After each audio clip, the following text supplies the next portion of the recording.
Well, good morning from Mount Stewart. It has certainly rained a hell of a lot just recently, and if it wasn't raining it was snow, which then melts of course.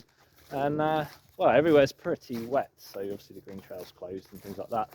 But it's been a really good chance to see what the winter water levels are like in a lot of these new scrapes and pools that we've been excavating out. So people will hear me talk about ghost ponds, so these remnants of old wetland areas that existed here on the domain at one point in the past.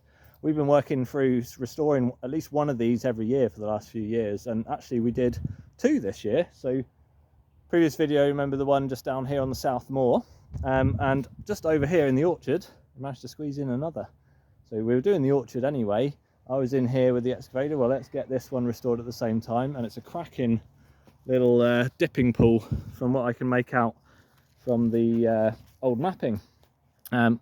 Now it's obviously sitting absolute chocker full now with all the rain, but just needed a little bit of excavation, and the leavings were just profiled around the edge here from some of these outcrops, which basically makes it look a little bit more natural, because of course the original holding area is defunct now. So lovely new wetland feature.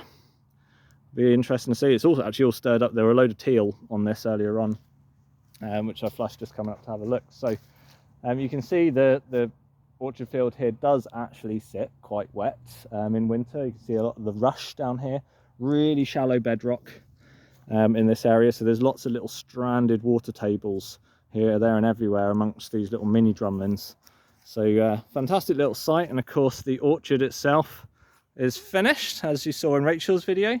We just got to do some mulching when the ground is dry again, and this will hopefully be open this summer for you to take a stroll through, which would be awesome.